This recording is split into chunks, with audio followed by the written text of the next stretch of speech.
Hello, everyone, and welcome back to the Tastemakers podcast. Of course, this is the podcast where we talk about everything that's going on in the world of TV and film. This week, the Academy Awards, the Oscars have happened. They were last night as of recording this podcast today. So plenty to talk about there, but there's also new shows, new movies, and all kinds of other things to talk about as well. I'm your host, Taran Armstrong, and with me, as always, it's Grace. How you doing, Grace? I'm doing well. I'm excited to chat about the Oscars, my favorite nights of the year, and everything else that's on TV.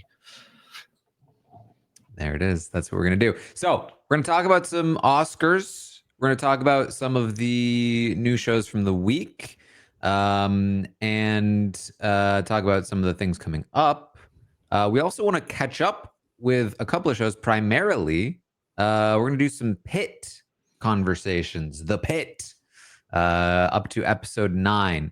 So we'll do that at the end of the podcast. We'll talk a little bit about the Pitt. We'll have like a little bit of a spoilery conversation of that show so far. We've really been enjoying it. So that's on the docket, Grace. Sounds good to me. All right. Well, of course, top of the list for today, the Academy Awards. Here are the winners. Best Motion Picture of the Year, and basically winning every category every main category at least that it was nominated in. Anora. Yes, very exciting. Anora's been, I think since I saw it, I kind of put it at the top of my list and it never moved down. I think I've committed to being an Anora stan. It felt like early on that maybe it didn't have a chance. It sort of felt like it was coming out of the festival season. It maybe felt like the front runner. And then as it got released and people were seeing it, there was maybe some other notions that maybe it was a year for the brutalist. Amelia Perez had a moment, I think. There was even a brief window of like, is Wicked going to win Best Picture? But Anora sort of like starts to pick up momentum again and culminates in the win, which I am very happy about and excited about. As they said in their speech, it's a small film, independent film made for $6 million that goes on to win Best Picture. So I'm pretty happy. I would have been happy with there be like other movies, like The Brutalist in particular. I think if that had won, I wouldn't have been disappointed, but I'm pretty happy that Anora takes home the prize. I have it as my favorite movie of the year, Taran. Yeah, I still haven't seen it. That's okay. Now maybe it'll get put back in the, maybe there'll be some more showings of it because. Well, that's genuinely so. Full disclosure, part of the reason I haven't seen this movie is that I've been having some tech issues with my TV setup. That's why I've been watching low stakes things for a while. Right. But now I genuinely might, because I almost watched it last night after watching the Oscars, just so I could talk about it today. Right. But I was like, I don't want to rush it, and it might come back in theaters. And Sean Baker was really adamant about going to theaters. So yeah. Yeah, this is one that I think, like, again, I've seen it once, and I've only watched it once. I do want to rewatch it at some point, but my first viewing of it was in a full theater, which was very enjoyable. I don't know that it has like the same sort of, there are certain movies that I mean, part of the, I agree that I prefer to see a movie in the theater. There's something about going to see a movie in a movie theater that, it's the sound that they intended, and it's big and it's fun, and especially being in a full theater can be very enjoyable. I mean, there are also ways in which, like, I understand why movie going is either unattainable, just like if there's not a local theater like close by. I'm so lucky that I have so many theaters near me that I can go see. Also the price of it, I totally understand how expensive it can be. And also I do feel like movie theater etiquette has, like, eroded a little bit, although that could just be like, I'm sure it actually was very similar like 10, 15, 20 years ago. I guess, like, with the rise of like smartphones and cell phones, I guess that's like the one piece where, like, it does feel like there's more ways to be interrupted in a theater. But nevertheless, I think I understand why people like can't always go. Nor is not one that I would put in the bucket of like, ooh, if you could see it at home or you could see it in the theater, I would like say you have to go see it in the theater.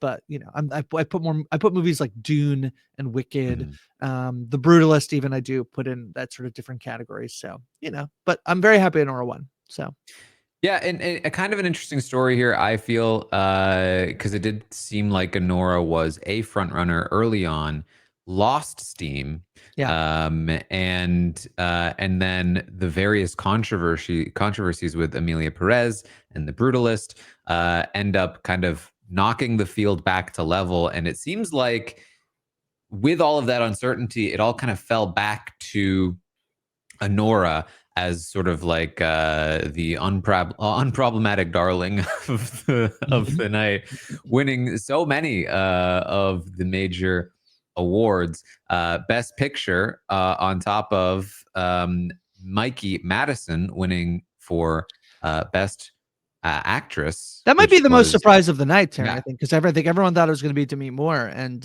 Mikey takes home the trophy. So, I yep. mean, that was the moment. I think, after winning screenplay I and agree. director, you had a pretty good idea that Honora was probably going to walk away with Best Picture. But the Yeah, second Mikey wins Best Actress, you're like, oh, it is over.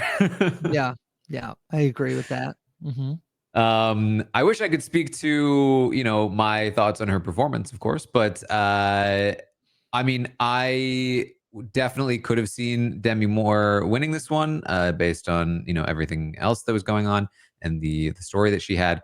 I've seen some people kind of talking about like, wow, the substance made real, huh?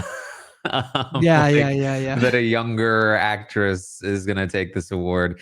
But I have seen Mikey Madison and other things. She has been great in what I've seen her in before. So she also seems like such a sort of like kind sort of like I watched the Golden Globes Best Actress like roundtable, and she Yes, was so like shy in that. yes, I thought it was so endearing. yeah. So it was kind of cool to see her go up and be nervous and like this. She's still very young. Which is funny because when you watch Nora, her character is not that.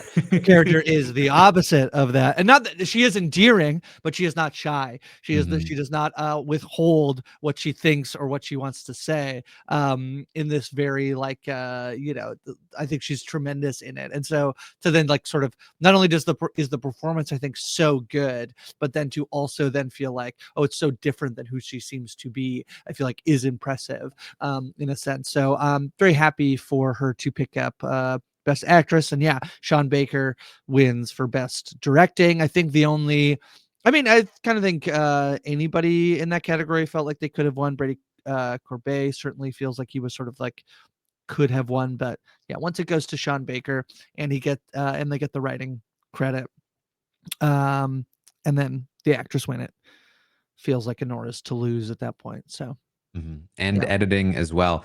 editing. And Sean Baker having written the movie, directed the movie, edited the movie, and it Maybe also winning yeah, Best Picture. yeah, That's four yeah, Oscars yeah. in one ceremony. I think never been done Uh, I think technically. his editing speech is he has one of my favorite lines of the night, which is he comes up and he says like, no, I think was it the opposite? No, it was the editing. He's like, joked about basically like, the editing saved the work of the director, which is Yes. also him, which was very fun. Yeah, big night for Sean Baker. I do think that sort of like, he has had these like, I feel like they're sort of like indie darling films with like Florida Project and Red Mhm. Rocket, and it feels like this. He has basically said that he will not be leaning into like big budget. He doesn't want to leverage this into getting like a $250 million budget film. That's not like what that has some IP attached to it. That's not what he's Speaking interested in. of Mickey Yeah, 17 coming. yeah, yeah. That looks great though. But I mean, that's funny because I think that yeah, there could be this thing. Who I feel like had the most sort of like backlash from that is actually like Taika Waititi, where he was such Mm. like this indie darling filmmaker, and I can't blame him for being like, yeah, I'll do Thor, I'll do all this, I'll do these big movies. I feel like he's His had a little first bit of a Thor was backlash. great though. His first Thor was great. He had the movie. Next Goal Wins, I think, is the movie that he had. I saw it at TIFF in 2023, I think. That sort of had a less than stellar rollout, but I don't know. Yeah, it'll be interesting to see what Sean Baker does next. I don't think I've heard anything about what he has planned next. So, yeah. Yeah. Well, great night for Sean Baker. As I said, I believe from what I've seen, and I have not fact checked this, but I've seen that he's the only person to win 4 Oscars in one ceremony. The only other person to do that in a single year was Walt Disney. But that was multiple ceremonies. Apparently, I don't even know what that means. However, Bong Joon-ho, technically, you could also consider him to have won 4 in one night. It's just that best international feature goes to the country and not the filmmaker for like as a technicality. So, there's your stats for the day. Yeah, that's silly. Despite The Brutalist falling short in many other categories, Adrien Brody did in fact win for his role as the Brutalist.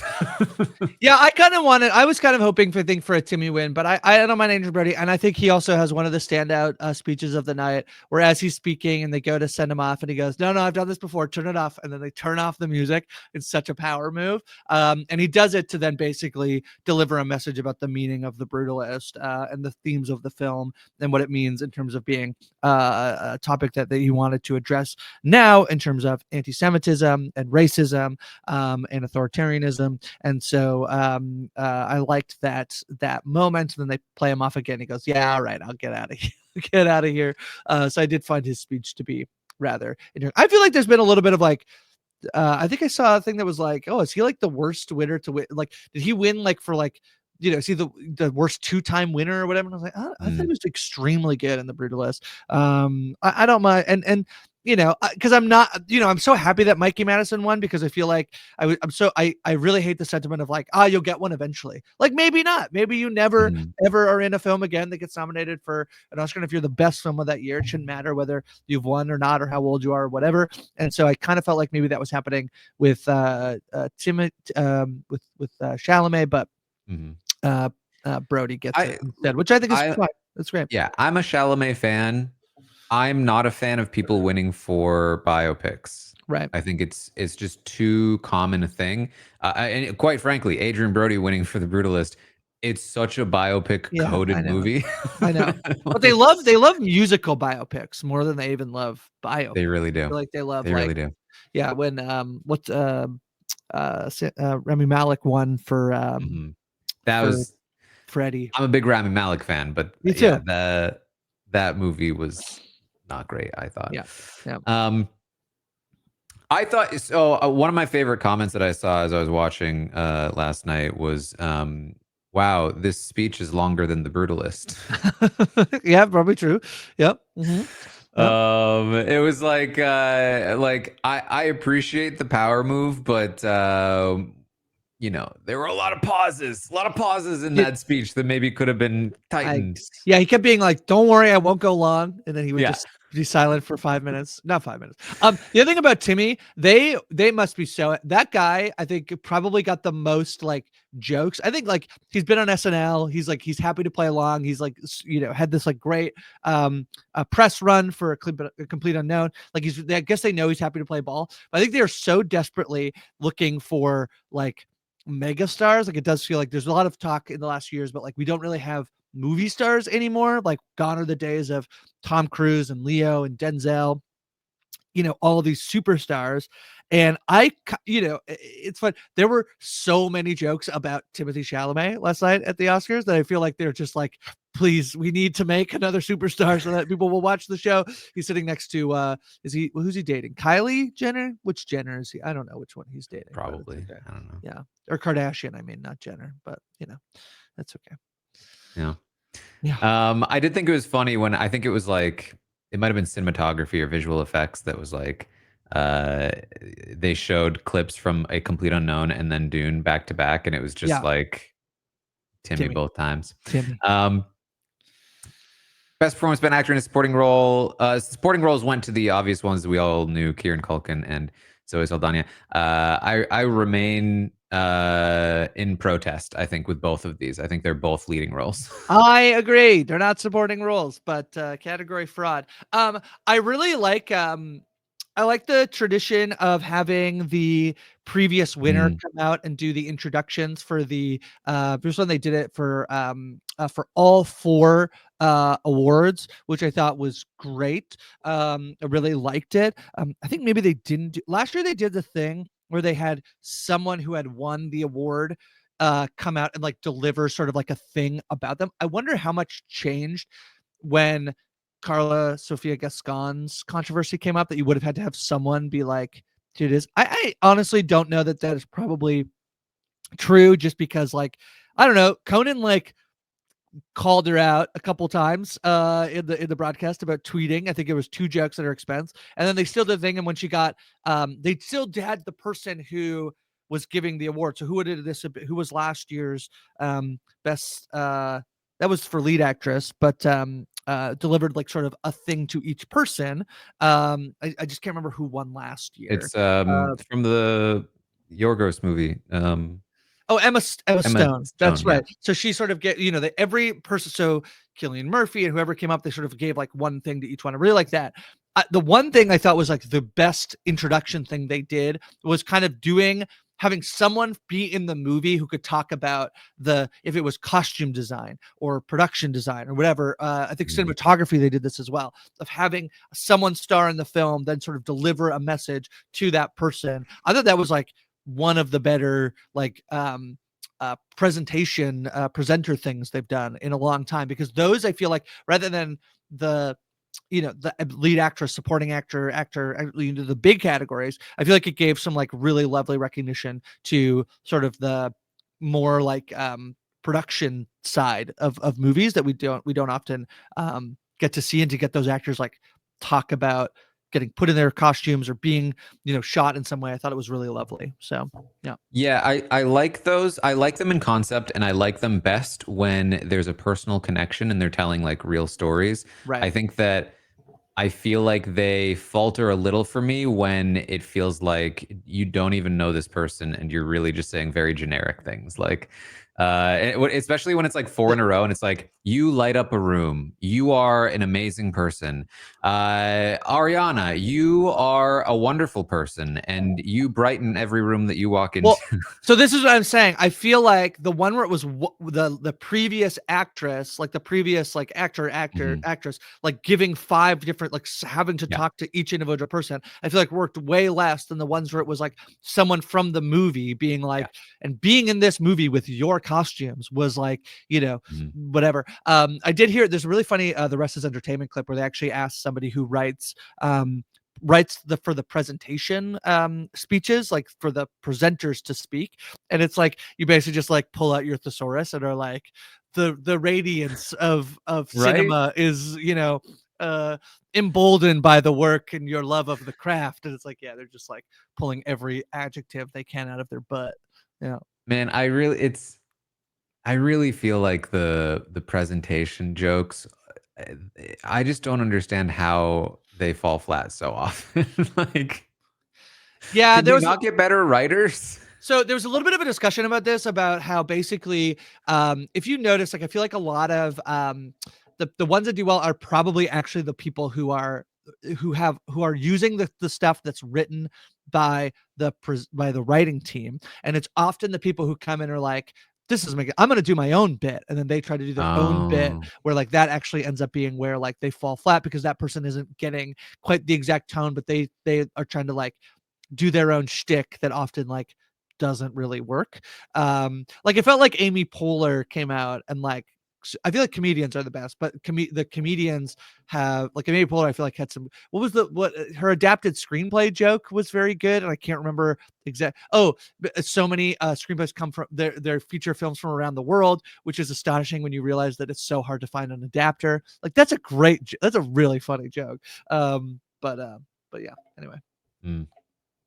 All right. Well, let's see. We talked about Honora. Best adapted screenplay went to Conclave. Happy to see Conclave get some love here. And again, like Emilia Perez The not getting that one. The one thing I've heard about Peter Strawn and Edward Berger, so that's the writing and then directing team behind Conclave, and I believe also did, if I'm not mistaken, did All Quiet on the Western Front. Is I have heard some rumors maybe that this is the team that might get tapped to do the next Bond. The however they reboot Bond would be Strawn writing and Berger directing, which I think is an interesting choice. Also, Christopher Nolan apparently has always said he wants to do a Bond film, but they might have to wait for him to be done the Odyssey. So, and they did a whole Bond thing. What was up with that? Why did they do a Bond? It just got bought by Amazon, and they were like, "We got to celebrate James Bond." Okay, all right, sure. Seriously, did, like I think it was pre-planned before the sale. Then they were like, "We can't scrap it. We've invested too much." Like the amount of like. And this is always the thing. It's like, oh, you get some of these like technical awards up there and they get like 30 seconds and then you spend like 10 minutes on James Bond songs. Like, yeah, I feel like this year I really appreciated the move to not perform all of the songs. I actually think it's like kind of a waste of time, but I want more. I don't know. I just felt like it was I want kind of more things like this in the Oscars where it's like, we're going to celebrate a thing about movies that makes sense to celebrate. But I felt like basically all of them except for, I thought the Quincy Jones one, like I feel like I can't really fault it for what, it's a musical performance of Queen Latifah. They're celebrating Quincy Jones who passed away. Like I'm totally fine with that one and thought it was pretty entertaining. Basically, and I like the Wicked opening or the Wizard of Oz like homage opening. I really liked that. I feel like everything else, like in terms of other, and I liked Conan's monologue. I feel like there wasn't anything else that I was like, oh, that was amazing. Like everything, in terms of an award show, I felt like it kind of was just like ho hum in terms of like, there weren't really a lot of like super surprises. I feel like Anora winning does kind of feel like a surprise, but not in the way that is like, I'm mad about that thing winning. It's like, oh, like I'm relieved more than I am like, whatever. Like if Amelia Perez had won, that would have been a nightmare. I feel like almost every other segment was like, we're not really doing anything, which maybe is fine, but I just felt like the segment-y stuff didn't really work this year, but whatever. Yeah. Yeah, I would agree. Best achievement in cinematography goes to The Brutalist. I think this is where there were a lot of people hoping for Nosferatu coming in here, but I can't really fault The Brutalist.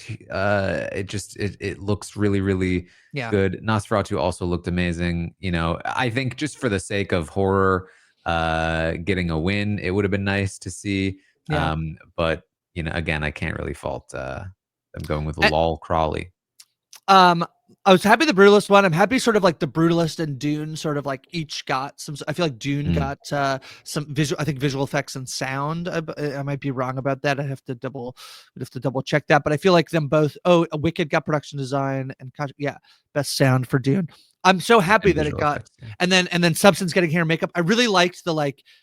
Sometimes you see this stuff and they like all kind of get like there's a world where like all of this stuff went to Wicked or something and you're like, that's fine. I like Wicked, but like I kind of liked that there was a little bit of like mixing in terms of who won different. So we were like hearing from different people from different movies and they can all sort of have, I feel like that nice. This is probably the most I've liked Brady Corbet in a while, where I felt like he was so genuinely happy for everybody who won an award who worked on this film. So was it the guy who won for score?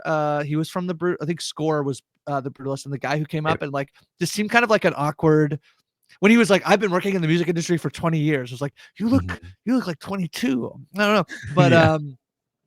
But I like that there was like, at least somewhat of a spread between the things that won.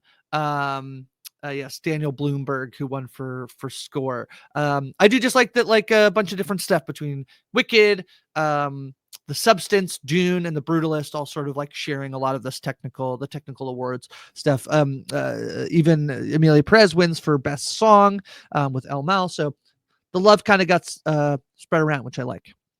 Yeah. Yeah, I agree.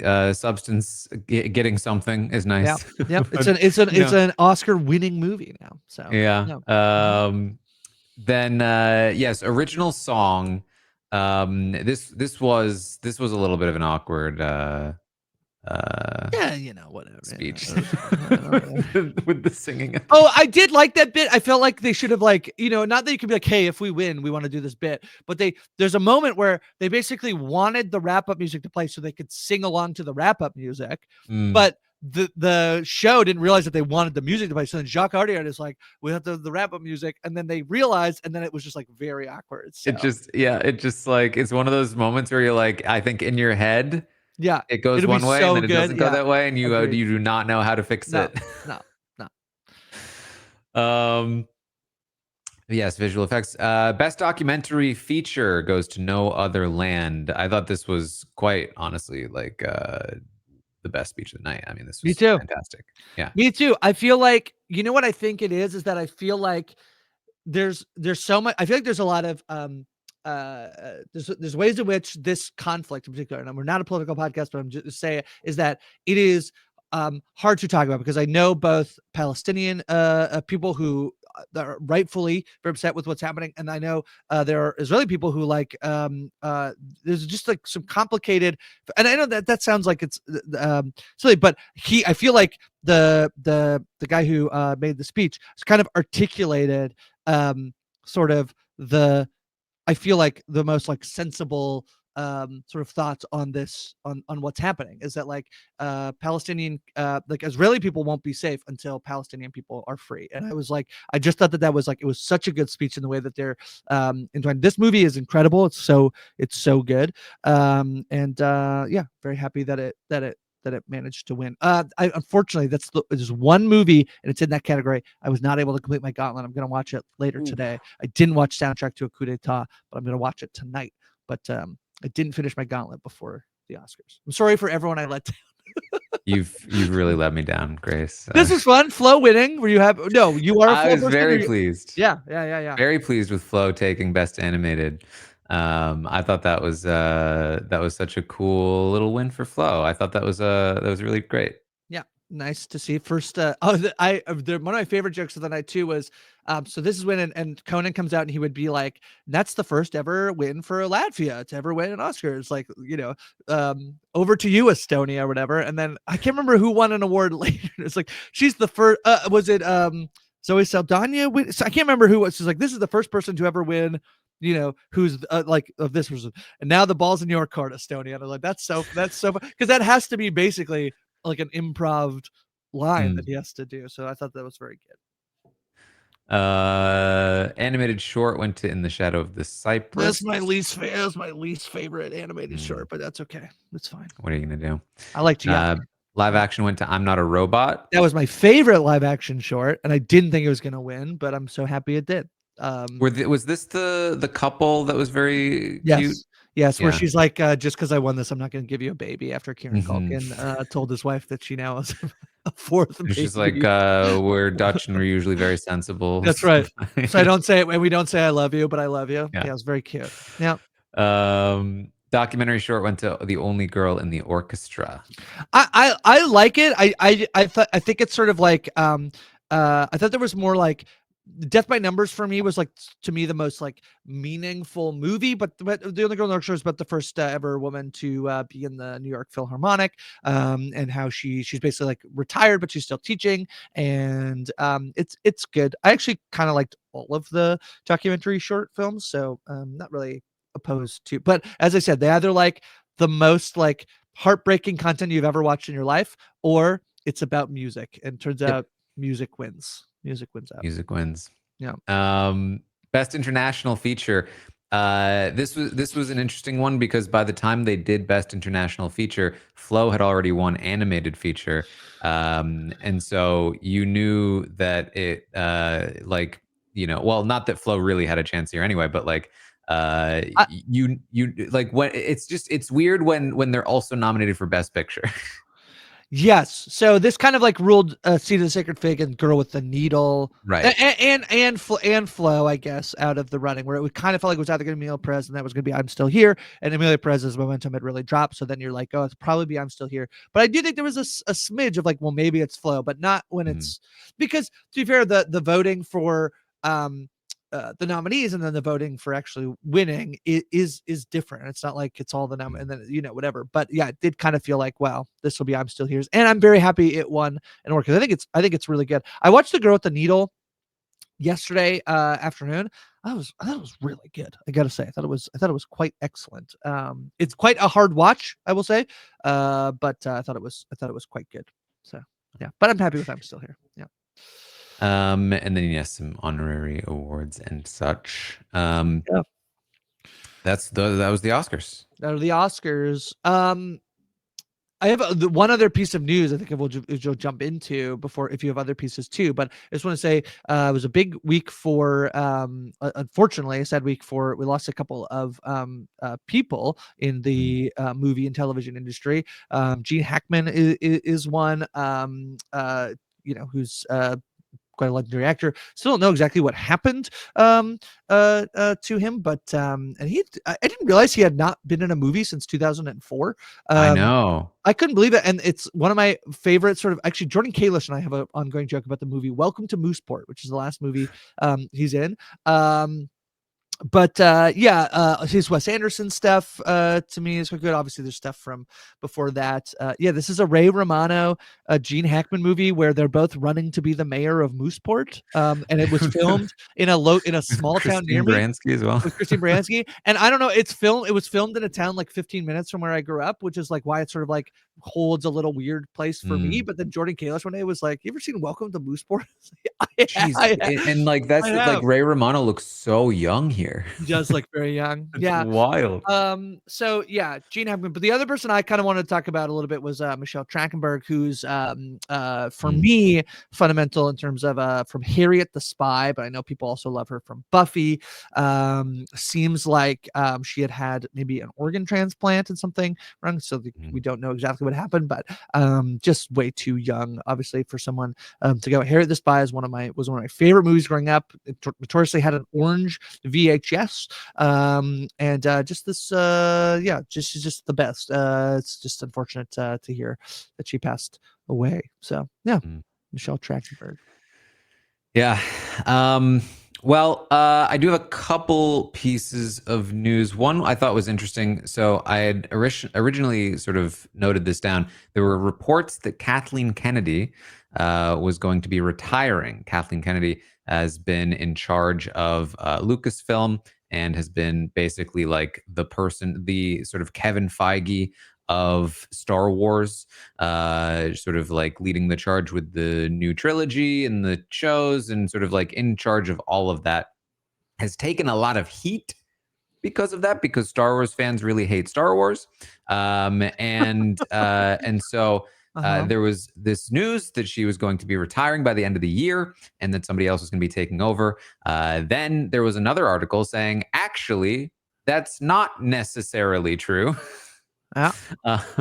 And so it's a little bit up in the air what's going to happen here. But it seems as though perhaps a bit overzealous on the news that Kathleen Kennedy might have retired. So if you saw that news earlier, it may not be true. Although I will say the retraction, so to speak, article was not super clear that she was definitely not retiring from Star Wars.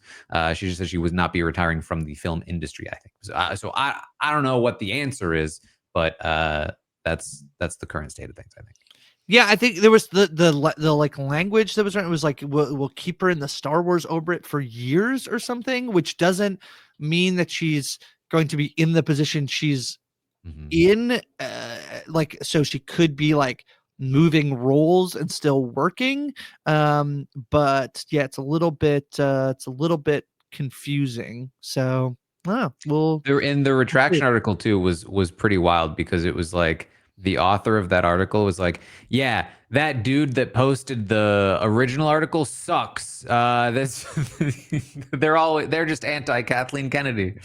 So a little bit of a drama. Well, that's Matt Bellany, who's from The Town. I quite like The Town. I quite enjoy listening to The Town. Is sort of a podcast, and he has an article. He has an article on Puck each week. I mean, more than weekly. I quite like Matt Bellany. The Town is basically like sort of talks about TV and film, but from sort of like, if the Super Bowl aired, it's like, how many ratings did it get, and what does that mean for like, and is it going to move to streaming? He's more of like he's like the business side of the entertainment industry. It's a Ringer podcast. I quite like it. And he's the one who reported that she was retiring.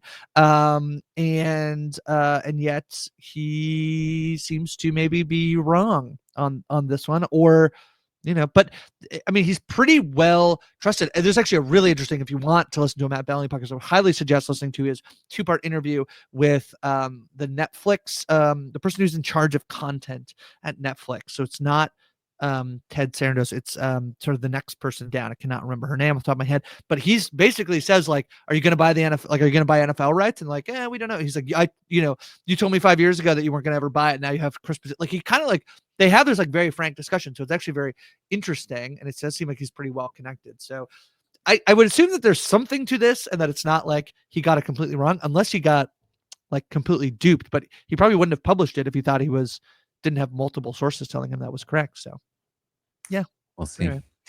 The other thing was we got a date on season 2 of The Rehearsal, which is very exciting. And a small teaser April trailer. 20th. Yeah.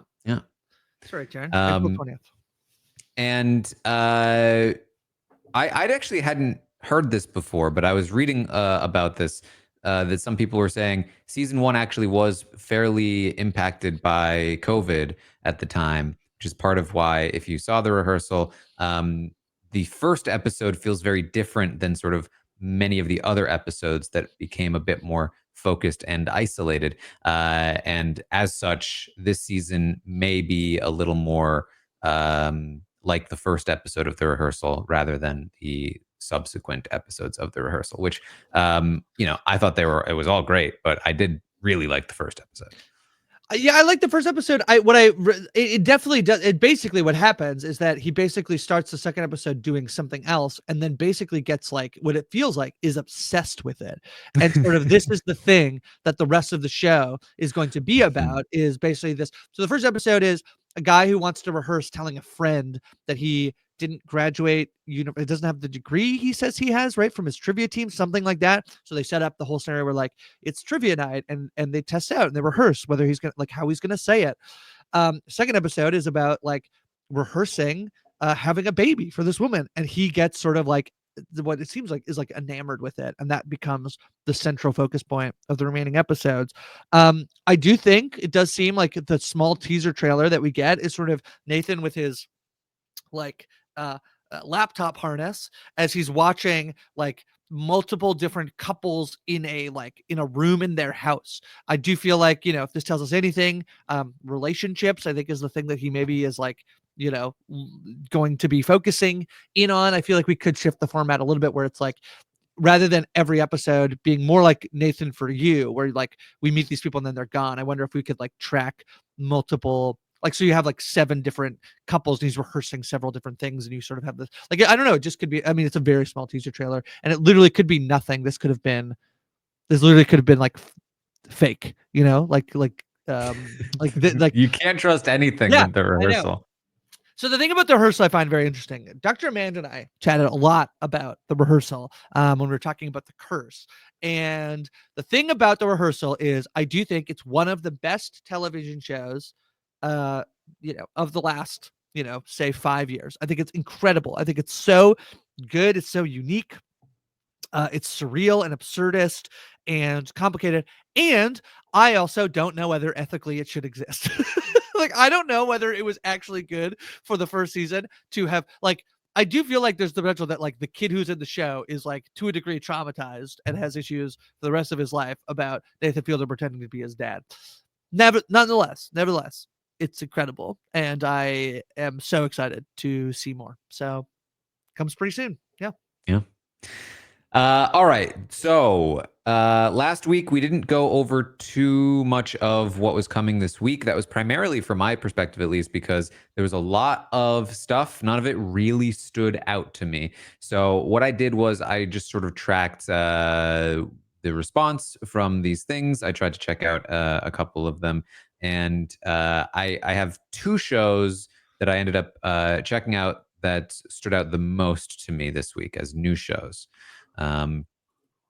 One I think they're actually both Netflix shows. One was Running Point, which is a comedy about basketball with Kate Hudson and other people.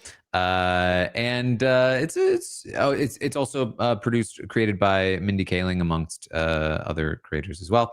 And I thought it was a very perfectly fun little show. Can I tell you that I saw this when I pulled up Netflix today, and I sort of scrolled quickly past it because I literally thought it was one of Netflix's sports shows. I don't think the poster is great. I will say I thought it would be worse than it actually was based on the poster. One of the things I'm very excited about that I see Drew Tarver is in there, who's if people don't know from the other two, Yes. and also like Ike Barinholtz. He as plays well. like the same character as well. Okay, I will be checking this out. But literally the poster, and it's just my bad that I missed it. It was Kate Hudson. I just was scrolling too fast, and I was like, oh, interesting. They're doing like one of their like I'm just gonna make up names of their shows because I can't remember, like Full Swing or whatever, or like Drive to Survive. That was that, but like from the agents, like basically Selling Sunset meets right. Breaking Point or whatever is actually what I thought it was, and I just didn't see it was Kate Hudson. And so I skipped over it, but I shall go back and watch mostly for Drew Tarver. So yeah. If Also, you ever Justin Theroux is in this. Okay. Not super often, but he's very good when and he is. John Glazer. Okay. Oh yeah, I mean, there's plenty of people as well. I really love Drew Tarver. If you've never seen is it Ben Schwartz and Friends? If you ever get the chance to go see that live, there's a long form improv comedy where they ask somebody to tell a story and they do long form comedy. He often is one of the people who is like one of 4 people who does Schwartz and Friends with Ben Schwartz, and it is one of the best shows I've ever seen live. It was so funny, so highly recommend that. So I'll be checking this out. I honestly just missed it because of the marketing of it. So it's just like a fun little show to throw on. It's not gonna like blow your socks off, but I think if you're just looking for something to put on and have a little bit of fun with, I think it's gonna be great for you. Can I ask you a question about it, Taran? Can I ask you a question? Mm-hmm. Here's the real I want to know. How long are the episodes? 20, 30 minutes. Okay. All right. I like a good 22. I like, if it could just be but if they're getting up to 30, that's fine. That's probably fine. As long as it's not 40. I mean, that was just a guess. I can do a quick actual check here in a moment. But they never felt too long to me personally. I see 26 to 33 minutes. So great. Yeah. Maybe 26 is a little long for me, but the pilot might be a little longer, but yeah, it's looking like around, I would say average of around 30 minutes. Okay. Our comedies, yeah. They could be just a note for everybody. They could be a little shorter. It's comedy, So the other one that I checked out, also on Netflix, Toxic Town. This is I literally just watched like an episode and a half of this before we recorded right now. And it's been pretty good so far. It has Jodie Whittaker. It has Amy Lou Wood from who is currently also in The White Lotus. Also in Sex Rory Education. Kinnear. Yeah. And I'm trying to find Robert Carlyle is in this, and I love him. And Joe Dempsey as well. Like it's actually a pretty stacked British cast here, or UK cast at the very least. And it is one of those shows. It's kind of, I believe, about like a real town that had toxic water and had subsequently some like birth defects because of that. And it's about like these mothers trying to find justice. It's in about an episode and a half, pretty brutal watch so far. So if you're somebody that didn't love House of the Dragon season 1 because of the birthing scenes, it might not be for you.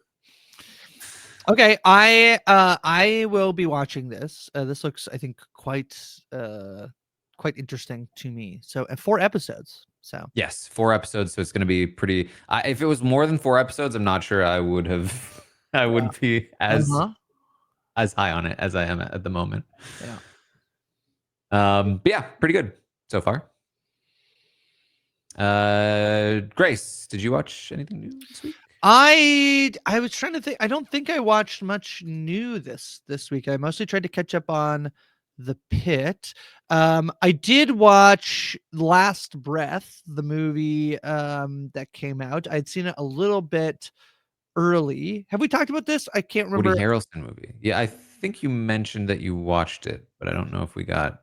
So my take on this movie is that I think it's so interesting, and there is a moment in the movie that I feel like watching in a full theater, the crowd like audibly gasp in a way that I haven't seen. Like it Um, was their last breath. like it was their last breath. Um, but I think Woody Harrelson is really good in this movie. I think Finn Cole, you might know from Peaky Blinders, is pretty good in this. Unfortunately, I really like Simu Liu, and I think he's incredibly miscast in this movie as playing like super serious, no nonsense dude that I don't think really works particularly well. And then I kind of think like the movie, I want the cinematography better because it's sort of supposed to feel like epic and grand. This is about these people who fix like the pipes and like cables that run in the North Sea. So they dive down. They basically have to be like, they basically send out at a time like 5 or 6 different crews. They all get put into these like big pods to like basically where the pressure changes, and then they send out different crews. And then I'll just say something happens. You can kind of see from the poster if you're watching on YouTube that there's an incident that they have to resolve. So it's sort of that like not natural disaster, rescue mission thing, but like kind of that. And I think it's like fine. I think it's like, I see on IMDb it has like a 6.9. I think I'd maybe rate it like a smidge lower than that. Like maybe a 6 out of 10 is kind of where I think it probably falls. So it's fine. It's funny because I think it'll probably be better in theaters than it is at home, which is bad news because I would not recommend people go to the theater to watch it. I liked Woody. Um, that's what I'm gonna say. It's based on a documentary that is from the same director. So the director did the documentary and then was allowed to make the feature film. It made me want to watch the documentary because I imagine that the real story, you can see the difference. The documentary has a 7.7, and the fact that they like remade it as a live action film, like adapted it, is really interesting. That is a 7.7. It's almost a full point lower with the feature length film. So yeah. Yeah. Interesting. All right. Well, there is one show I want to catch up on because I finished it. I watched all of The Recruit. Okay. And And I am willing to put my stamp down. It is the best of these night agents, prime target, whatever's. I think this one's the best of those fun little spy shows. wow, that's of all the spy shows, Well, all of these generic ones. the generic ones. It's the best of the bad bunch. Is that like not bad? Yeah. I won't put bad in there for you. And I will say this too. I thought season 2 was weaker than season 1. And it feels like season 2 only 6 episodes. It feels like it was cut short, and there was a lot of smushed stuff there. Also, it was very funny to me to watch season 1 and 2 back to back because, at least from my perspective, because like it's one of those seasons where it's like it starts right as the second one or right as the first season ended, and it was like he buffed up considerably, like in those Right. 5 minutes. Right. Oh, wow. But I thought it's a fun little show. So if you like these kinds of shows, you haven't somehow checked out The Recruit, you could definitely check it out. Is it worth watching? Probably not, but Okay. it was the show I threw on while I was having technical difficulties because it didn't matter You to were me like, if it yeah, was yeah. not I up to par. I think maybe it's still pretty highly rated. Is that right? No, I think it's out of the top 10. At least in Canada, I think it's out of the top 10. So yeah, it is what it is. Mm. Anything else to catch up on other than the Pit, which we will talk about at the end? I don't think so. I think everything else. I did do I kind of gave my shout out for the Oscars in terms of watching everything. What I thought was quite good. I mean, just in terms of very quickly, I feel like I feel like right now I'm like it feels like I come on here and I'm like it feels like I'm not watching anything. I am watching like Severance, White Lotus, Yellow Jackets. I am watching a lot of TV. Just those things are being talked about elsewhere. But it is a very good time for TV, I think, right now, in terms of I think all three of those shows in particular, in addition to The Pit, which we'll talk about, are for exceptionally well. This latest episode of Severance, I feel like I think they had back-to-back episodes. I feel like actually Severance had episode 4, which I felt like there was a little bit of like a lot of people were like that might be one of the best episodes of the show. I felt like other people were like, ooh, maybe not. And then they had episode 5, which I think was okay. 6 came along, people were like, oh, that was amazing. And then 7 came along, people were like, oh my god, that was also it was a big, I think, reveal episode in terms of like giving us a lot of information. So I think they're doing a 10 episode season, so still 3 more episodes, but it's been quite good. The White Lotus, I think I'm hearing a little bit of people feeling like maybe not a lot happens each episode is a little bit of what I feel. I feel like there's been a feeling of like, can we pick up but there's not enough momentum happening. But I think that is such a rich thematic show, and I really like Mike White's stylistic choices in that show to basically sort of like he almost like does a lot of the things over and he's almost like showing you how to watch. He's like he'll do a scene like there's a thing this season. Turn, are you watching The White Lotus? Are you watching? I am. So I watched the first 2. I did not watch last night's. I have not had time to watch last night's yet. He's doing a thing where I feel like you'll get you'll get a scene like this thing in episode 1, and then you'll get another one that's kind of like in episode 2, and you get another one in episode 3, where you're like they're sort of like the same thing, but he's like he's repeating things to like as the point of like and in this example, the smallest of spoilers, there's the girls trio, and you're getting the gossip sesh with someone seeing that they're like overhearing it or seeing that it's happening. You get each pair together in episodes 1, 2, and 3. And I feel like I don't know, I just quite like this, like, you know, he's like sort of lulling us, I think, into like, and maybe it feels like not a lot is happening, but I actually think it's like extremely clever in terms of the way we're watching it. That maybe is not quite the same as like, you know, not that I think White Lotus should be a binge, but there is an interesting thing about like, I almost feel like his style is actually maybe in some ways better suited to there's things in the show that I think are not suited to a binge. There are things that I think he would be serviced better by being a binge show. It's ultimately better that it's not, but I think it's been very good as well. And then Yellow Jackets has been, I think, very good as well. So yeah, it's a good time for TV, I think, right now. Yeah, I mean, I'll say this about White Lotus because I watched the first 2 episodes, and the second episode I was like, this is fine. Yeah, but I feel like it felt like we were not getting to where we needed to go. You gotta rate it right now. The rating popped up for Taran on IMDb. Yes, I'm seeing now that season 3 is actually supposed to be 8 episodes. In my head, White Lotus is a 6 episode per season show, even though last season apparently was 7 episodes. And my expectation of it only being 6 episodes was hugely in the way of me feeling like it was being appropriately paced, because I felt like after 2 episodes, we are not 1/3 of the way through. Right. I feel like I've barely been introduced to certain characters. Right. And my thought was like, if it was a longer show, I'd feel better about it because I can just like enjoy being here. But I want things to happen if it's going to be quick. And so 8 episodes tells me that it does have some time to lean into this, and I'm not as concerned. But I do feel a little bit of the sloth here, and I will say, particularly for me with Walton Goggins' character, in only 2 episodes, I feel like I just need. Let's get to what we're doing here, and I think the preview for episode 3 showed some more of him, so maybe they do in the most recent episode. But I would say without spoiling it, like just temper your expectations. I feel like there's like a little bit of, they're like, there was like so clear from episode 1 to like, I have to do this thing, and I feel like we're like moving there, but at the snail's pace. And I feel like I love him as an actor, and Yeah. I want him to be on the show, but I feel like we're getting so much screen time with him, and yet getting very, very much nothing. I think this is what I'm trying to say, is that I feel like I mean, one thing about the show is I'm doing this article each week where I'm ranking the possibilities of who's most likely to be the character who is dead at the end of the season.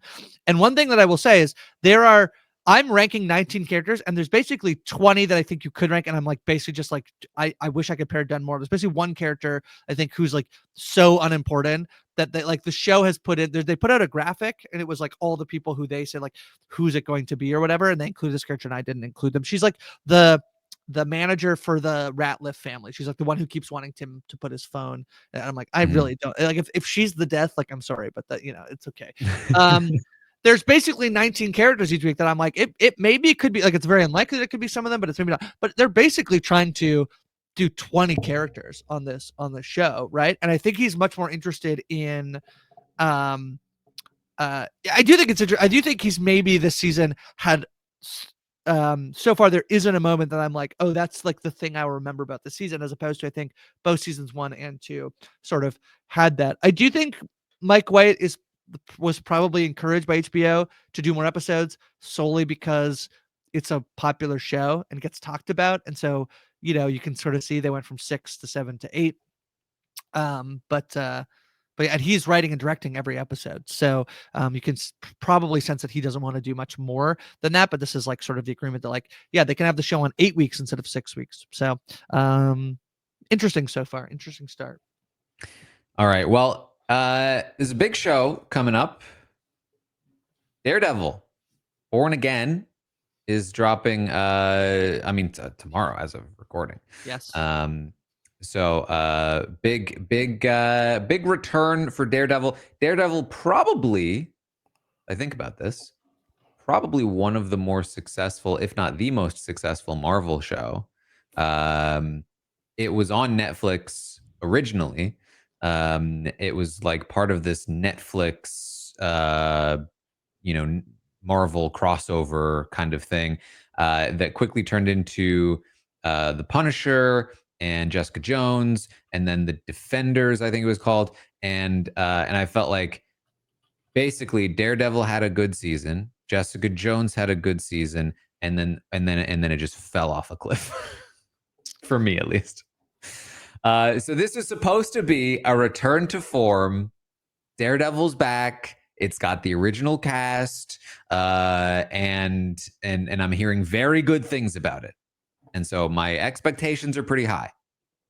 Yeah, it's being covered here on We Know Scripted TV by Jason and Sasha, who are picking up sort of the mantle from the Marvel coverage days. So they'll be chatting about it. I'm excited for this. I like Daredevil. In terms of success, it's definitely the most successful Netflix Marvel show. I do think sort of WandaVision, Loki, Agatha, you could kind of like, but I think you could probably insert Daredevil at any spot in that. I would say for me, Daredevil season 1 on Netflix is probably my favorite Marvel show, personally. Right.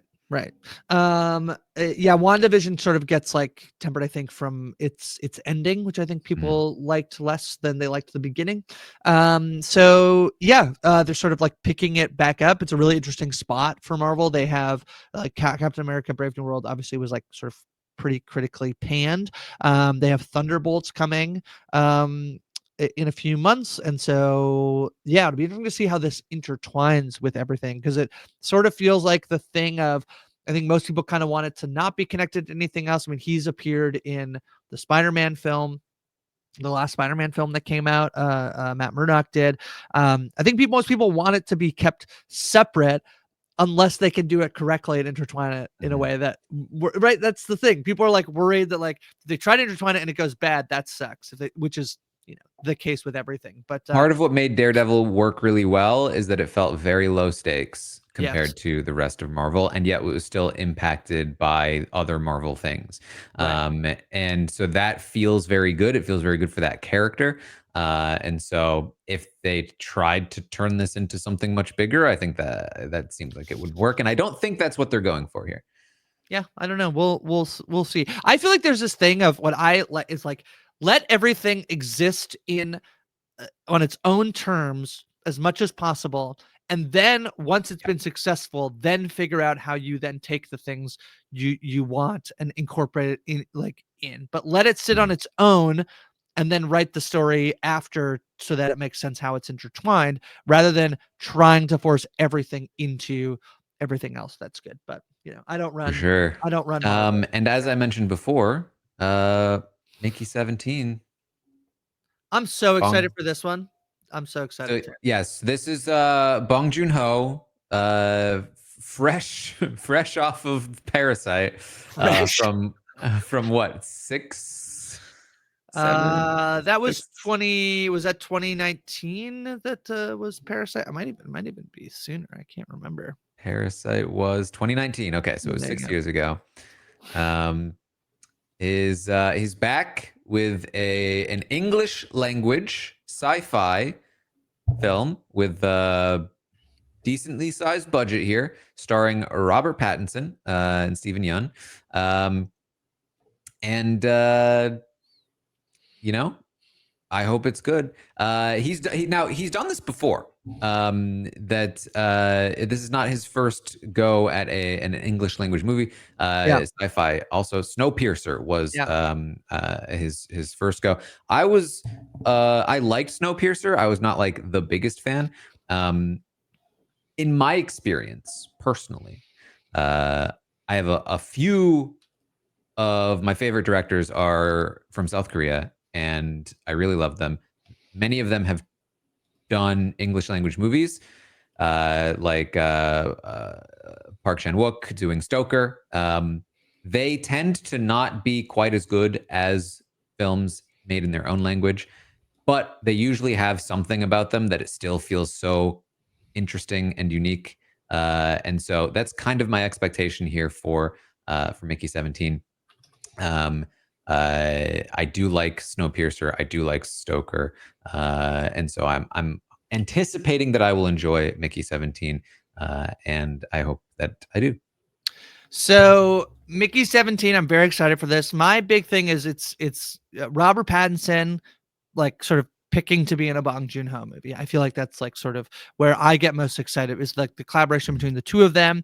Robert Pattinson, who I think like makes like these really great choices about what he wants to be in, and the movies he does. The thing I'm worried about is the fact that this movie kind of got like bopped around the calendar a bunch. Like it was supposed to come out last year, supposed to come out in January. It got moved to March. People were like, bad news that it was going to be released in January. Good news that it got moved out of January. So I don't know where that puts it in terms of like the movie. This is one of the first movies I kind of had heard maybe that they were going to make it, and I read the book. The book is called Mickey 7. This is Mickey 17. The like no spoilers premise is that Robert Pattinson is playing Mickey, who is signed up to. We're at it's a unknown amount of years in the future where people can sign up to basically be like cloned to a degree, where like you get sent on the like dangerous space missions. So if you die, they just wake up the next Mickey. Mhm. That's the premise. I'm very excited for it. He is making a wild choice with the accent work. He's basically doing like I don't know what section of New York it is. I'm not that, but he's got sort of this like New York accent that is, I think, going to be very fun. Naomi Ackie, Steve Yeun, Toni Collette, and Mark Ruffalo also in this. I'm very excited for this. I'm going to go try to check it out Thursday night when it drops. So I'll report back next week, Taran. Yeah. Yes, I've seen a lot of speculation that this is going to be a little bit of a disappointing box office result, despite its quality. That there's a lot of anticipation that it might lose some money or not make as much as it should based on the budget. So we'll have to see what happens there as well. All right. Anything else, or should we talk about the Pit? Let's talk about the Pit. Okay. Well, we will be spoiling the Pit up until episode 9. Here it is up on the screen. We will be doing this until the end of the podcast. So if you don't want to be spoiled in the Pit, you can just drop out here. We'll, of course, be back next week to talk about all of the new things coming up next week and all of that good stuff. If for some reason you want to stick around until the end, I'll take the Pit off the screen if you're watching when we finish, so that we can do another outro that you want to watch. Apparently, I don't know.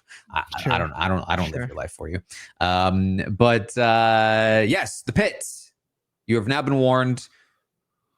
Grace, Yeah, what do you think? I caught up. I watched, I think, 4 episodes. I had watched 3, and then I'm needed. actually I'm interested in this because Yes. I've been watching week to week, Yes. and the format is such that it is, you know, real time, or at least feels like it. You've Yeah. been watching a little bit more bingey. How does Yeah. that feel? This show is incredible. This show is so good. I think that I was trying to sort of like pinpoint it as I was watching it, of like, why does it work so well? And I really do think it's just like they are balancing everything in a way that is really, really effective.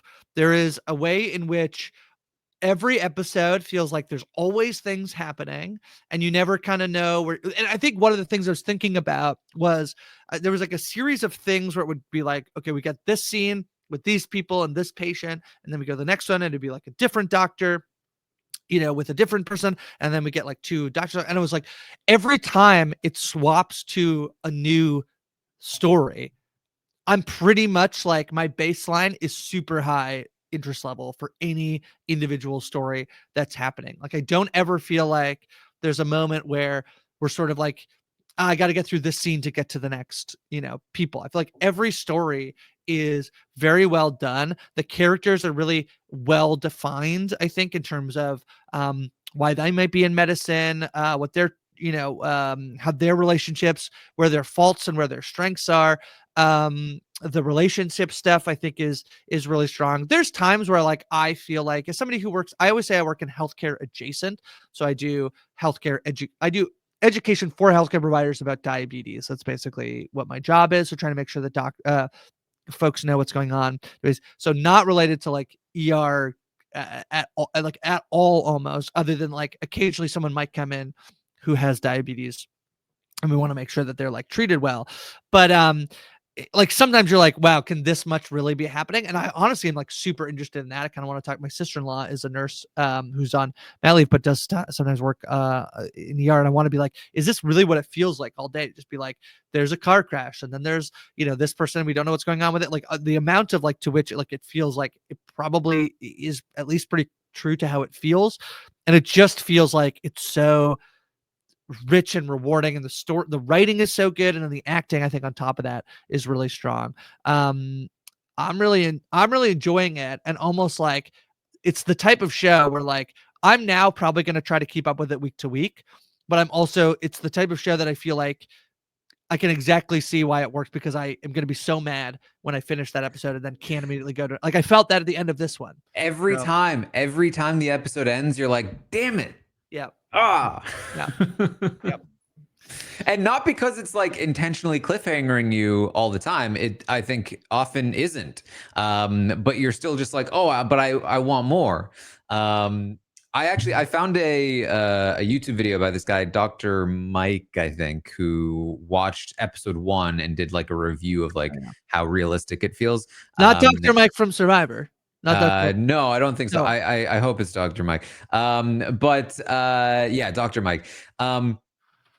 And I thought it was actually a very, very fun video. I want him to do more. And I know there are other YouTube doctors that are doing the same. But basically, what I've read is it is fairly realistic in terms of like what it's presenting. The medical advisors are clearly very good. I mean, this is by the people that did ER, which I think, you know, holds up as one of the more accurate sort of medical dramas. You know, and so they know what they're doing. And I do think like one of the things that I've seen is you will for sure experience like everything that they've experienced. Yeah. All in the same day, probably not, but like, Yeah. you know, you can sort of see that as like, well, they you know, we wouldn't see another day. This is the worst day they've probably ever had and ever will. Yeah. Like, right. But even then, it doesn't feel bad. It doesn't feel unrealistic. It doesn't feel I agree. like it shouldn't be happening. And ER eventually got there. Like for as good as ER was, for as long as it was good, it did get to the point where you're like, really? Yeah. Twice with the helicopter? So and then of course many other medical shows do this, but the Pit is so good with so many things. And I think that the character work is one of the things I really like the most. It really does shy away from the trope of here are the bad doctors Yep. and here are the good doctors. Yep. And the good doctors are always right. And they just need people to listen to them. And the bad doctors are always wrong because they have bad motivations and they are the bad guys and need to be won against. So getting into spoilers now, in episode 9, we see Dr. McKay have a patient from earlier in the day come back in because she got into a car accident, and she is confronted by and I'm bad with names in general. I'm looking at the cast. Dr. Collins about how she may have not been as thorough as she needed to be with the patient earlier because of her weight. Yeah. And this is Dr. McKay, who I think we all love. She has been like one of the quote unquote best doctors on the show so far. She like fights hard to help people who are not asking for help. She talks about that. She's part of the street team. She's like got her own sort of backstory. And yet we're now confronted with like she made a mistake due to her bias potentially.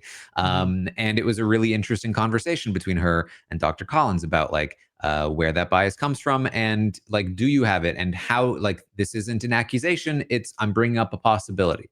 And I thought it was really cool to see that interaction. And Dr. Robbie himself will sometimes perform miracles, and yet you can also see like his faults in many episodes, and where like he is often going wrong. And then Dr. Langdon here, who sometimes I love, and then sometimes he's like screaming at Dr. Santos, and you're like, I know Santos can be annoying sometimes, but dude, chill. But then in the next scene, he's like so tender with the dog and Dr. King, and you're like, it really feels so good to have characters that like are so multifaceted in a way that doesn't feel forced. And that's one of the things I really love about the show so far. Yeah, I agree. And almost like as we're talking like about these different characters, I basically I really don't think there's like a character on this show who I don't like in some form or another.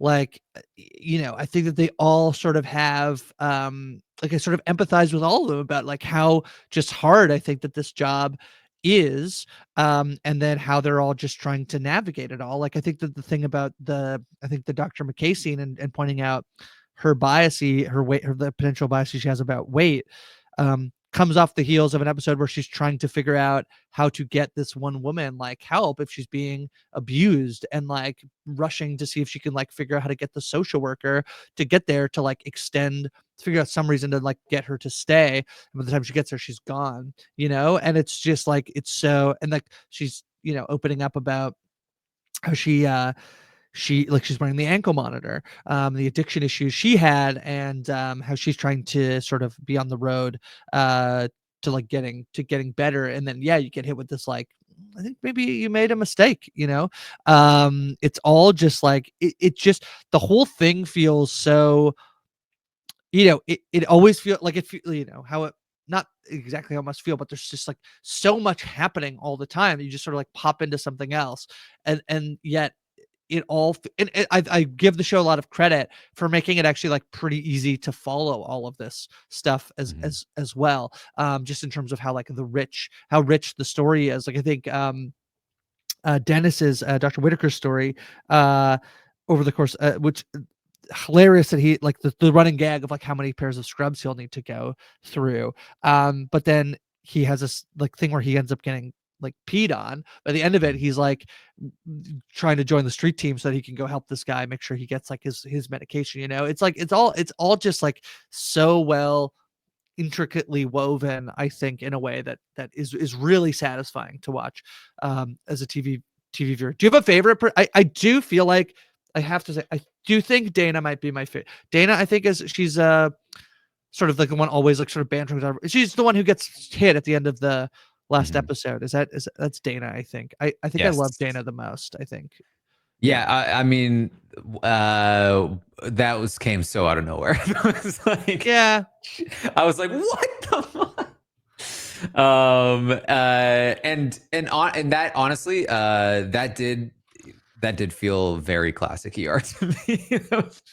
like the baddie. Yeah, I don't love the story, but I love her. I love her. But here's the thing, like genuinely, again, like I was looking at like comments and people talking about the episode, and tons of medical workers were like, "Yep, that happens. Like we get assaulted all the time." In fact, I was seeing somebody ask about like, oh, is it realistic that Dr. Robbie is wearing like a hoodie all the time? And they're like, yes, because it's often cold, because we keep it a little bit cold, because whatever. But we don't wear stethoscopes around our necks anymore. That's not a thing, because we get strangled with them all the time. right. And I was like, right. ooh, geez. So I think like that's the thing where like I'm sometimes watching it and I'm like, does this feel on the nose? Like when this lady yelling about masks, I know this happens, but does this feel a little on the nose? And then again, like a bunch of medical workers being like, yep, nope, that's exactly it. You've hit it on the head. And I'm like, you know what? I can't fault them. Like, yeah. Yeah, and I feel like it's okay even if it's like if it wouldn't happen like that, but to the degree at which like those things happen, they're trying to make a television show. Like I think the way, but it does feel, the one thing I really feel like I have a super appreciation for as I've watched the show is just sometimes I'll be like, you know, talking about something, whatever, like, I think I'm pretty smart. And then I'll watch the Pit and be like, oh no, those people are smart. To be like, to know exactly what type of medications and how much and what you need to do and all the things, like for any given person who comes into the ER, I'm like, that is a smart person right there. I could just like talk about the themes of television, you know?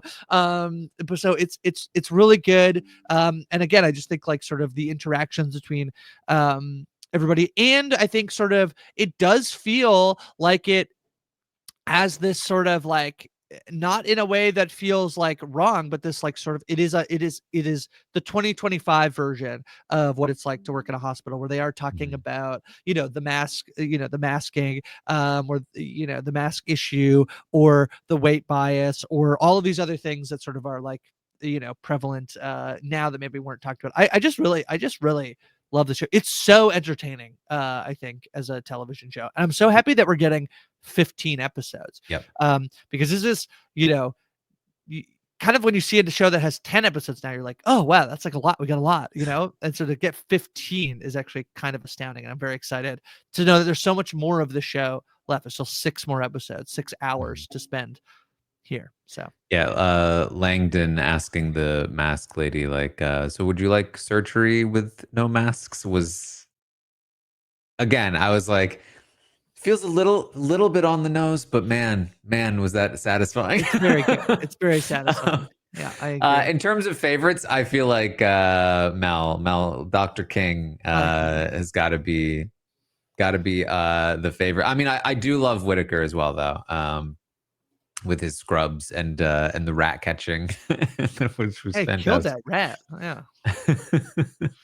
But yeah, Taylor Dearden is so good in this role. Her character is fantastic. Probably, you know, when I talk about like there's no like quote unquote good doctors, Dr. King is probably the closest to that, where it's like she hasn't really made any significant mistakes yet, and I feel like anytime she's doing something, I feel like I trust that she's probably not going to make a mistake. But that's like, you know, even that she's still like in training, and you know, go ahead. Well, she's a little blunt sometimes. She's a little like socially awkward. Yes. Yeah. So she does have a thing. Like I think that's been one of the things I like. It's not her. It is when Dr. McKay is bonds with the woman over how tough it is to be a parent. And then I Mm. think it is Dr. Yavati who comes in and is like, hey, the social worker's coming. And the lady gets really upset and actually gets mad at Dr. McKay. Like, there are these ways in which like that sort of stuff too. You know, the thing that got me the most, I think, in the show is actually the scene where Collins realizes that the doctor who had given the okay for the abortion medication to be given has lied about how old the baby is. And Robbie says, come on, just like, you know, that's fine. You got to let this girl have a life. Just say it's, and she's like, no, like you have protection that I don't have. Like, I don't have protection. And so Robbie says, okay, I'll do it. And she goes, no, that's not what I'm saying either. Like, you know, whatever. He's like, no, that's fine. I'm going to go do it. He goes and does it, says it. Obviously, then everything happens with that. But that scene, and then so him doing it, and then the sort of immediacy of like her realizing what he has just done. I just think like the show is so, it's entertaining. It also makes me feel a lot. I do feel like there's this thing sometimes when I'm watching television, I'm mostly looking for the things I want to like. I'm mostly trying to watch. I wouldn't watch as much television if I didn't feel like I'm always looking for something that I'm liking and that I want to like. And even if I don't like something, I'm constantly looking for like, what's the thing I like? I do feel like every once in a while, a show pops on your radar. And I do think there's a lot of them on TV. I do think Severance is in that bucket for me right now, where you watch it and you feel like you're like, oh, I'm like feeling this is amazing TV. Like I'll watch something before and I'll be like, yeah, that's good. Like I think this was pretty good. This I'm like, no, this is like a no doubter that this is like all the things are working like in conjunction to make this sort of one of the best shows on TV right now. Yeah, and Noah Wyle is so He's really good in this role. Yeah. I mean, he obviously has like decades of experience playing basically this character. So I'm sure that helps, but like man, he's so good. And I thought it was such a fantastic, I think he wrote the latest episode 9 himself. And I thought it was such a cool moment when he's, you know, we're all kind of recovering from the girl that died in the previous episode. He gathers everyone in the like trauma room and he's giving a speech, and he's so good as he's giving the speech. And it's your classic kind of like, here we go, melodramatic kind of moment, interrupted by, guys, we gotta get going. And it just worked really well, I thought. Especially to then have Dana tell the joke about like, you literally just gave a speech about literally burying your feelings. Well, I mean, that's what I like about that too, because there is this way in which like it is the more modern, I think a more modern, but like the thing, you know, there's a lot of way in which the show is progressive, because that's probably the reality of when you deal with people in these situations. This is what it's actually like. And yet, like, I think that like that is a kind of like, it is this like, you know, speech that's recognizing like how hard this is going to be and that it's going to sit with you, and also that you have to move on. We have to go then do the next thing we have to do. And yet, so like in some ways like that is helpful, but also Dan is kind of like calling him out for like how like sort of like like that maybe, you know, it maybe isn't, I don't know, that's how I read that, of Dana being like, you are talking about like, you know, you have to bury your feet, like maybe that's what you have to do, but also like what a terrible thing that you have to do that, and that's what you're then telling all these other people to do, which is probably what they have to do, but it sucks that they have to do that, you know. I thought that was like, I don't know, I just, so even in that moment, I think like probably our like best example of a character, I think, to your point earlier, that like he also does have these like, you know, these flaws about him that make it, you know, this is a tough job. So it's really good. Yeah, and he's so mean to Mohan. He is pretty mean to Mohan. Yeah. She's a great doctor. Yeah. Robbie, you need to learn that, okay? Yes. But yeah, I mean that's the thing too. It's like it's just like, yeah, it's just so solid all the way around. And just has some great moments. I know a lot of people hate Santos.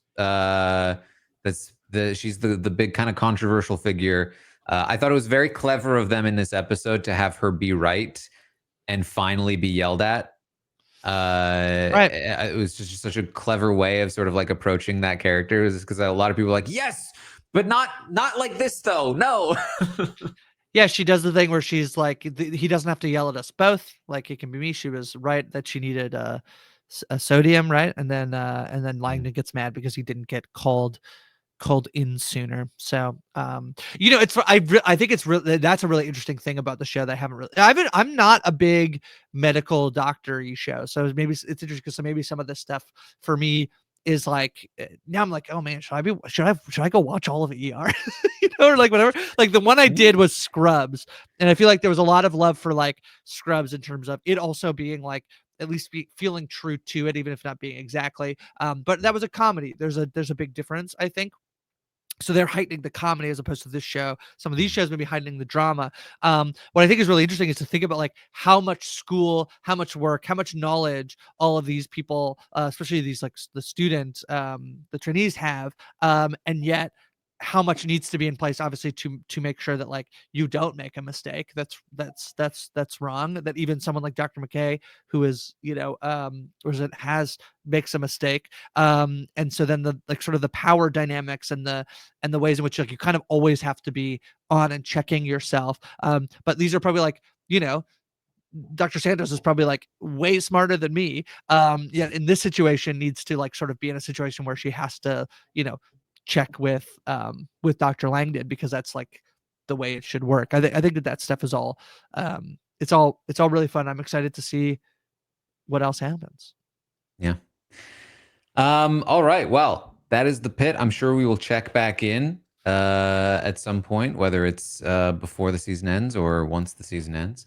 But it's just been phenomenal. And it's got some stiff competition in terms of Andor's coming up, Yep. Last of Us. Like there's some big shows. Severance is on right now.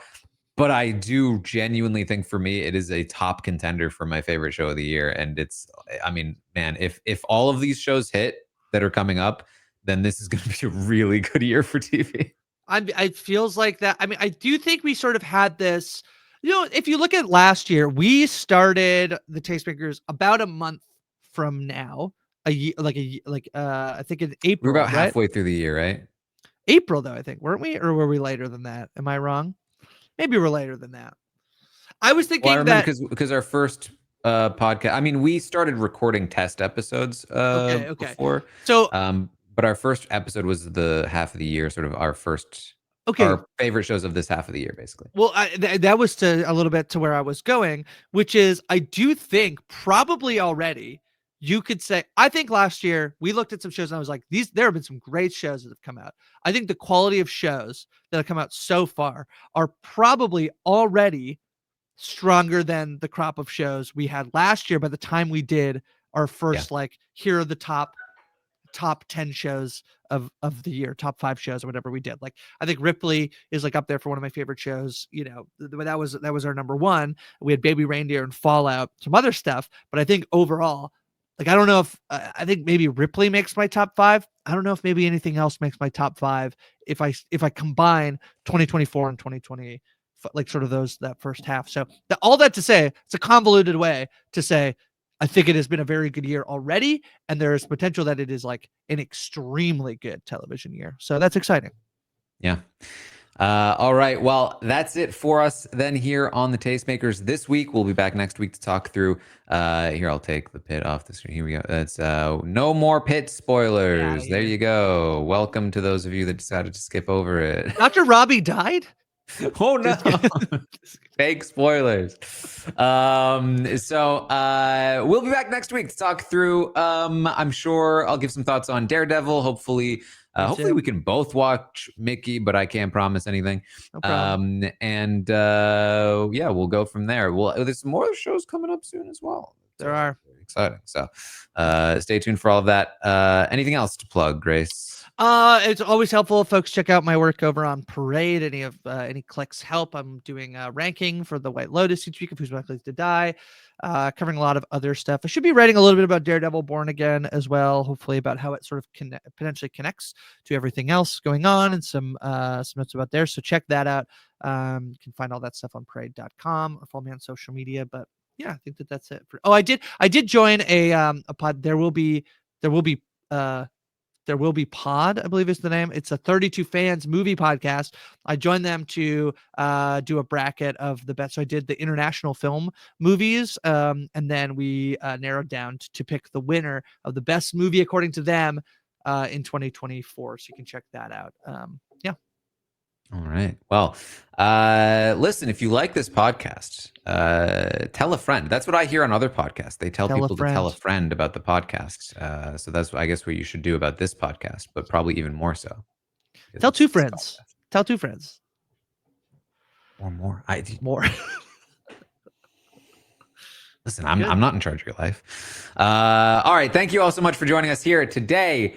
We will see all of you next time.